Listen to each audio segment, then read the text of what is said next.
الحمد لله رب العالمين والعاقبة للمتقين ولا عدوان إلا على الظالمين والصلاة والسلام على رسوله الكريم اما بعد۔ اللہ تبارک و تعالیٰ پر حمد و ثنا اور اس کے نبی کریم صلی اللہ علیہ وسلم پر بے شمار بے حد بے عدد درود السلام کے بعد، ناظرین کرام، قصص القرآن کے اس سلسلہ وار پروگرام میں ہم آپ کی خدمت میں حاضر ہیں۔ السلام علیکم ورحمۃ اللہ وبرکاتہ۔ محترم ناظرین، ہماری گفتگو غزوہ تبوک سے متعلق ہو رہی تھی۔ اللہ کے رسول صلی اللہ علیہ وسلم اور صحابہ کرام کو اس غزوے میں بہت ہی قسم کی تنگیوں کا سامنا کرنا پڑا۔ پانی کی تنگی، کھانے پینے کے سامان میں تنگی، سواری میں تنگی پریشانی۔ تو صحابہ کرام نے آپ صلی اللہ علیہ وسلم سے دعا کرنے کی اپیل کی، یا رسول اللہ، آپ اپنے رب سے، اپنے پروردگار سے دعا کر دیجئے کہ اللہ ہم سے ان تنگیوں کو دور کر دے۔ تو آپ صلی اللہ علیہ وسلم نے صحابہ کرام کو حکم دیا کہ تمہارے پاس جو کچھ کھانے پینے کا سامان ہے، ایک چادر میں سب لا کر کے، پورے لشکر کے افراد لا کر کے اسے جمع کر دیں۔ اور لشکر میں تقریباً 30,000 افراد تھے۔ تو آپ نے حکم دیا تمام کو کہ تم سبھوں کے پاس جو کچھ ہے، جس کے پاس، وہ لا کر کے اس چادر میں رکھ دے۔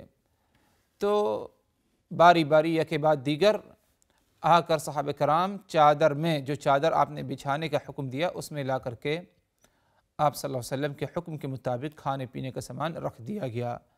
اب اس کے بعد آپ صلی اللہ علیہ وسلم نے اللہ تعالیٰ سے دعا کی کہ اللہ اس سامان میں، کھانے پینے کی جو چیزیں ہیں، ان میں اللہ تبارک و تعالیٰ برکت دے۔ دعا سے جب آپ صلی اللہ علیہ وسلم فارغ ہوئے تو صحابہ کرام کو حکم دے کہ آؤ، چادر میں جو کچھ ہے اپنا اپنا حصہ مقررہ کر کے تم لے جاؤ۔ چنانچہ صحابہ کرام آتے ہیں اور ہر صحابی اپنے اپنے لیے ضرورت کے مطابق اس میں سے لے لیتا ہے، یہاں تک کہ آخر میں ایک اچھی کثیر تعداد میں سامان بچ بھی جاتا ہے۔ حالانکہ اتنا سامان نہیں تھا، یہ صرف اور صرف اللہ کے رسول صلی اللہ علیہ وسلم کی دعا کی برکت تھی۔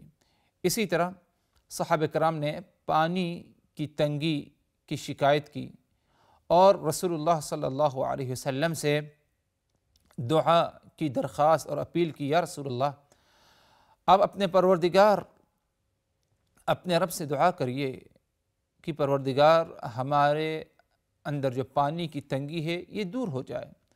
آپ صلی اللہ علیہ وسلم نے آسمان کی طرف اپنے ہاتھوں کو اٹھایا اور دعا کی، یہاں تک کہ اچانک ایک بادل آتا ہے جہاں پر آپ صلی اللہ علیہ وسلم اور صحابہ کرام تھے، اور بادل سے پانی برستا ہے، بارش ہوتی ہے، اور اس قدر پانی کہ صحابہ کرام تمام کے تمام اپنے لیے کیا ہے، پانی کا انتظام بھی ہو جاتا ہے، اور اس کے بعد جو ہے وہ بادل ہٹ جاتا ہے اور گزر جاتا ہے۔ تو اس قسم کی کیا ہے معجزات اس غزوے میں کیا ہے پیش آئے، اور یہ سب رسول اللہ صلی اللہ علیہ وسلم کی دعا کی برکت تھی۔ جب مسلمانوں کا لشکر مقام تبوک پہنچا، ادھر پہنچنے کے بعد مسلمانوں نے کسی کو نہیں پایا، یعنی مخالفین کے لشکر کو نہیں پایا۔ کیوں نہیں پایا؟ کیونکہ روم کو خبر ہو گئی تھی، رومیوں کو، کہ ایک عظیم لشکر کے ساتھ محمد اپنے ساتھیوں کے ساتھ ہم سے لڑنے کے لیے نکل چکے ہیں۔ ان کو خبر پہنچ گئی تھی، محمد کو اور ان کے ساتھیوں کو۔ جب یہ خبر رومیوں کو پہنچی تو روم کے افراد، لشکر، ڈر سے پیچھے ہٹ گئے اور سب کے سب ملک شام لوٹ گئے، اور ملک شام لوٹنے کے بعد اپنے قلعوں میں جا کر کیا ہے اپنے آپ کو انہوں نے کیا ہے بند کر لیا۔ اور رسول اللہ صلی اللہ علیہ وسلم 20 رات آپ صلی اللہ علیہ وسلم نے مقام تبوک میں گزارا۔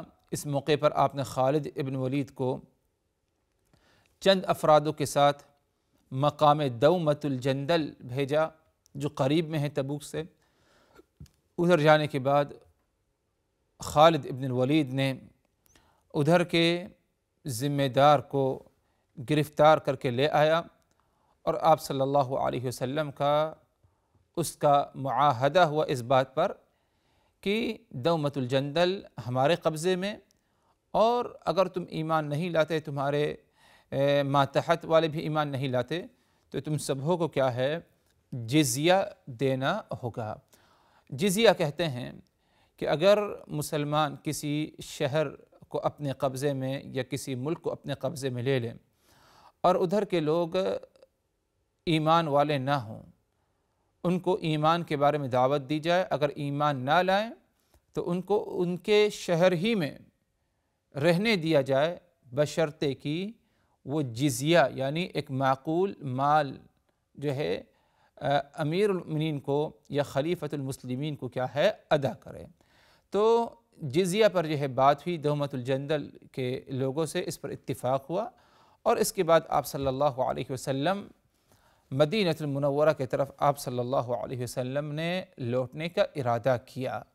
آپ تبوک ہی تک گئے، تبوک کے آگے آپ نے کیا ہے نہیں بڑھا، کیونکہ وہ سب فرار ہو چکے تھے، لوٹ گئے تھے، اور صحابہ کرام سے مشورہ بھی کیا۔ تو صحابہ کرام کا اور بالخصوص عمر ابن الخطاب کی یہی رائے تھی کہ یا رسول اللہ، اگر وہ ہم سے ڈر کر بھاگ نکلے ہیں تو ہمیں اب مزید اور آگے جانے کی ضرورت نہیں شام تک، کیونکہ ایک اور لمبا سفر ہے، ہم ادھر ہی سے کیا ہے مدینہ المنورہ کیا ہے لوٹ جاتے ہیں۔ المہم آپ صلی اللہ علیہ وسلم تبوک میں 20 راتیں گزارنے کے بعد آپ مدینہ المنورہ کی طرف کیا ہے نکل پڑے۔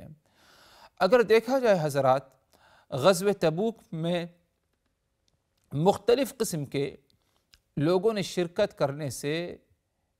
کرنے سے پیچھے رہ گئے تھے۔ یہ جو افراد جنہوں نے شرکت نہیں کی غزوہ تبوک میں، ان کی 4 قسمیں بتائی جاتی ہیں قرآنی آیات کی روشنی میں، جو آیات غزوہ تبوک سے متعلق نازل ہوئی سورہ براءہ یعنی سورہ توبہ میں۔ نمبر 1، وہ لوگ جنہیں آپ صلی اللہ علیہ وسلم نے خود شرکت کرنے سے منع کیا، اور ان میں 2 صحابہ کرام کا ذکر آتا ہے۔ نمبر 1 محمد ابن مسلمہ الانصاری، نمبر 2 علی ابن ابی طالب رضی اللہ عنہما۔ یہ 2 صحابہ کرام ہیں جن کا ذکر اس میں آتا ہے کہ اللہ کے رسول صلی اللہ علیہ وسلم نے خود ان کو غزوہ تبوک میں شرکت کرنے سے روکا۔ محمد ابن مسلمہ کو نگراں مقرر کر دیا شہر مدینہ پر اپنے بعد اپنے عدم موجودگی میں، اور علی ابن ابی طالب کو اپنے گھر والوں پر کیا ہے نگراں مقرر کر دیا تھا۔ تو اس بنا پر کیا ہے یہ دونوں صحابہ کرام شرکت نہیں کر سکے، اور آپ صلی اللہ علیہ وسلم کا حکم تھا کہ تم دونوں مدینہ منورہ میں رہو۔ یہ ایک قسم صحابہ کرام کی جنہوں نے شرکت نہیں کی غزوہ تبوک میں، اور اگر دیکھا جائے تو یہ اللہ کے رسول کے علم سے تھا اور اللہ کے رسول کی اجازت تھی۔ نمبر 2، دوسری قسم کے لوگ وہ جنہوں نے غزوہ تبوک میں شرکت نہیں کی، جو معذور حضرات تھے۔ معذور حضرات سے مراد جن کے پاس معقول عذر تھا، عمر دراز تھے، یا سواری اور مال نہیں تھا ان کے پاس، یا بیمار تھے، یا کوئی اور جو ہے معقول عذر تھا، تو انہوں نے بھی کیا ہے غزوہ تبوک میں شرکت کرنے سے اپنے آپ کو کیا ہے پیچھے رکھا۔ تیسری قسم کے وہ لوگ ہیں، تیسری قسم کے جنہوں نے شرکت نہیں کی صرف اور صرف سستی، کاہلی، لاپرواہی کی بنا پر۔ یہ نہیں کہ شرکت کرنے، عدم شرکت کی وجہ ناشکری یا اللہ کے رسول کے حکم کی خلاف ورزی تھی، بلکہ سستی، کاہلی، لاپرواہی کی بنا پر انہوں نے شرکت نہیں کی۔ اور ان میں کیا ہے سر فہرست جو ہے ابو لبابہ اور ان کے جو ہے 3 مزید اور ساتھی ہیں، جیسے کہ قرآن مجید میں اس کا ذکر ہے، اور بات انشاءاللہ آگے آئے گی۔ چوتھی قسم کے وہ لوگ جنہوں نے شرکت نہیں کی اس غزوے میں، منافق حضرات، منافقین، انہوں نے بھی اس غزوے میں کیا ہے شرکت نہیں کی، اور مختلف قسم کا منافقین نے بھی کیا اپنا عذر بیان کیا، جیسے کہ انشاءاللہ منافقین کا ذکر بھی انشاءاللہ آگے جو ہے عن قریب کیا ہے آئے گا قرآنی آیات کی روشنی میں۔ تو یہ 4 قسم کے لوگ ہیں جنہوں نے غزوہ تبوک میں اپنے آپ کو شرکت کرنے سے کیا ہے پیچھے رکھا۔ بعض کا معقول عذر اور ان کا پیچھے رہ جانا معقول تھا، اور بعض ایسے تھے جن کا پیچھے رہ جانا قابل عتاب تھا اور قابل ملامت تھا، اور بعض ایسے جو کہ منافقین ہیں ان کا پیچھے رہ جانا یہ بھی ایک بڑا کیا ہے گناہ تھا منافقین کے حق میں۔ قرآنی آیات پر اگر غور کیا جائے جو آیات غزوہ تبوک سے متعلق نازل ہوئی ہیں، سب سے پہلی آیت جس میں اللہ تبارک و تعالی نے فرمایا سورہ توبہ میں، یا ایھا الذین آمنوا ما لکم اذا قیل لکم انفروا فی سبیل اللہ اثاقلتم الی الارض ارضیتم بالحیاۃ الدنیا من الآخرہ فما متاع الحیاۃ الدنیا فی الآخرۃ الا قلیل۔ اے ایمان والو، ادھر خطاب ایمان والوں کو ہے، اور کس بات کے بارے میں انہیں بتایا جا رہا ہے خطاب ہے، اس میں عتاب ہے۔ کیا عتاب ہے؟ ما لکم اذا قیل لکم انفروا فی سبیل اللہ اثاقلتم الی الارض۔ آخر کیا وجہ ہے کہ تمہیں جب دعوت دی جائے کہ تم نکل پڑو، دوڑو اللہ کی راہ میں لڑنے کے لیے، غزوہ تبوک میں شرکت کے لیے، اثاقلتم الی الارض، تم زمین کی طرف جھک جاتے ہو۔ تمہیں حکم دیا جا رہا ہے کہ تم نکلو، دوڑو، جلدی کرو، رسول کے حکم پر عمل کرو، غزوہ تبوک کی طرف نکلو، شرکت کرو، انفرو یعنی جلدی کرو اس کام کے لیے۔ لیکن تمہارا معاملہ کیا ہے؟ اثاقلتم الی الارض، تم زمین کی طرف جھک جاتے ہو اور مائل ہوتے ہو، زمین سے لگ جاتے ہو۔ مطلب یہ کہ تم نکلنا نہیں چاہتے، بیٹھے ہو مدینہ میں، تو بیٹھے ہی رہنا چاہتے ہو، مدینہ چھوڑ کر تم جو ہے اپنے رسول کے ساتھ شرکت نہیں کر سکتے، نہیں کرنا چاہتے۔ آخر کار کیا وجہ ہے؟ ارضیتم بالحیاۃ الدنیا من الآخرہ، کیا آخرت کے مقابل میں تم نے دنیا کی زندگی کو زیادہ مناسب اور زیادہ اسے ترجیح دی ہے؟ کیونکہ جہاد فی سبیل اللہ، غزوہ تبوک میں شرکت کرنا یہ ایک آخرت کا معاملہ ہے، اللہ کے رسول کا حکم ہے، نبی نے حکم دیا ہے، اس میں اگر تم نے شرکت کی تو تمہیں عظیم اجر و ثواب سے نوازا جائے گا یوم آخرت کو، اور اگر شرکت کی بنا پر تمہیں اس غزوے میں مار دیا گیا، شہادت نصیب ہوئی، تو اس کا بھی ایک بہت ہی اونچا مقام و مرتبہ، آخرت سے متعلق یہ عمل ہے۔ تو اللہ تبارک و تعالی فرمائے ارضیتم بالحیاۃ الدنیا من الآخرہ، کیا تم نے آخرت کے مقابل میں دنیاوی زندگی کو تم نے ترجیح دی؟ یاد رکھو فما متاع الحیاۃ الدنیا فی الآخرۃ الا قلیل، یاد رکھو اگر معاملہ یہ ہے کہ تم نے آخرت کے مقابل میں دنیا کی زندگی کو ترجیح دی، یاد رکھو فما متاع الحیاۃ الدنیا فی الآخرۃ الا قلیل، دنیا کی زندگی، دنیا آخرت کے مقابل میں بہت ہی قلیل ہے۔ دنیا کی زندگی آخرت کی زندگی کے مقابل میں بہت ہی قلیل مقام و مرتبہ اس کا ہے۔ اور وہ کیسے؟ جیسے کہ اللہ کے رسول صلی اللہ علیہ وسلم نے ایک موقع پر مثال دی، آپ نے کہا کہ اگر دنیا کے بارے میں جاننا چاہتے ہو کہ کیا اہمیت ہے آخرت کے مقابل میں، تو تم میں سے کوئی اپنی انگلی کو سمندر کے پانی میں ڈالے، ڈبوئے، اور اس کے بعد اپنی انگلی کو نکالے۔ انگلی نکالنے کے بعد سمندر کے پانی سے ذرا دیکھے کہ اس کی انگلی پر کس قدر پانی لگا ہوا ہے۔ یہ جو پانی لگا ہے انگلی پر، اس کا کیا مقام و مرتبہ ہے، کیا اہمیت ہوگی سمندر کے پانی کے مقابلے میں؟ کوئی اہمیت نہیں۔ یہی معاملہ دنیا کا ہے، دنیا کی کوئی اہمیت نہیں آخرت کے مقابل میں، کوئی مقابلہ کر ہی نہیں سکتا اس کا۔ آخرت ہی اصل مقصد ہے مسلمانوں کا۔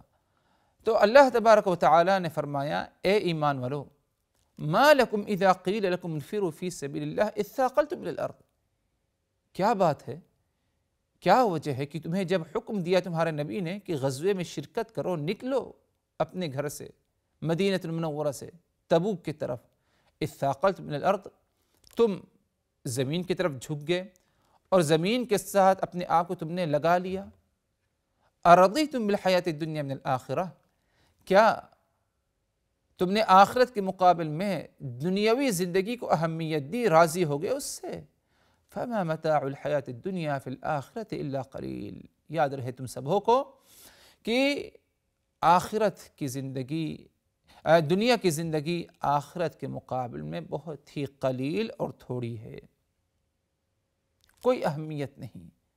اور یہ آیت بطور عتاب ان کے لیے تھی جو ایمان والے سستی کاہلی کر رہے تھے اللہ کے رسول صلی اللہ علیہ وسلم کے ساتھ غزوہ تبوک میں شرکت کے لیے۔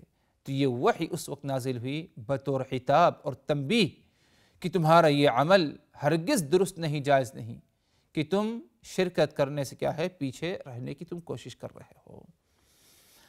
اسی طرح اللہ تبارک و تعالی نے مزید اور سختی کے ساتھ تنبیہ کی اور عذاب کا وعدہ کیا جو جان بوجھ کر بغیر کسی عذر کے اس غزوے میں شرکت کرنے سے پیچھے رہ جائیں گے۔ فرمایا اللہ تبارک و تعالی نے اِلَّا تَنْفِرُوا يُعَذِّبْكُمْ عَذَابًا أَلِيمًا وَيَسْتَبْدِلْ قَوْمًا غَيْرَكُمْ وَلَا تَضُرُّوهُ شَيْئًا وَاللَّهُ عَلَى كُلِّ شَيْءٍ قَدِيرٌ۔ اس آیت میں اللہ تبارک و تعالیٰ نے فرمایا کہ اگر تم اپنے نبی کے ساتھ نہیں نکلتے غزوے میں، غزوہ تبوک میں، تو اللہ تمہیں المناک عذاب میں مبتلا کرے گا اور تمہارے بدلے کسی اور قوم کو لے آئے گا، اور تم اللہ کو اپنا نہ نکلنے سے کچھ نقصان نہیں پہنچا سکتے، اور اللہ تبارک و تعالیٰ ہر چیز پر کیا ہے قادر ہے۔ تو یہ آیت پچھلی آیت سے زیادہ کیا ہے سخت تھی ان لوگوں کے لیے جو غزوہ تبوک میں جانے سے اپنے آپ کو جان بوجھ کر بغیر کسی عذر کے کیا ہے پیچھے رکھ رہے تھے۔ بہرحال حضرات ناظرین کرام، مزید اور تفصیل ان آیات سے متعلق اگلی نشست میں، اگلی ملاقات میں، آج ہم اسی پر اکتفا کرتے ہیں۔ اللہ تعالیٰ سے دعا کرتے ہوئے رخصت ہوتے ہیں کہ الہ العالمین ہم نے جو کچھ کہا سنا ان باتوں کو اچھی طرح سمجھنے کی، یاد رکھنے کی، عمل کرنے کی، عبرت و نصیحت حاصل کرنے کی ہمیں توفیق دے۔ والسلام علیکم ورحمۃ اللہ وبرکاتہ۔ لقد كان في قصصهم عبرة لأولي الألباب ما كان حديثا يفترى ولكن تصديق الذي بين يديه وتفصيل كل شيء وهدى ورحمة لقوم